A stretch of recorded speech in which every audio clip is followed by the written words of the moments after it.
Hi guys, I'm Asif Ali and watching CGHOW video, and today I will show you this new cool thing in Unreal Engine 5.1. So like you have this emitter and this is green. Let me just delete all these,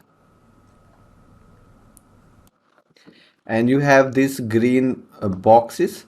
So if I go here in the user parameter, I can change that mesh. Instead of this cube, I can take like this arrow, and we have arrows.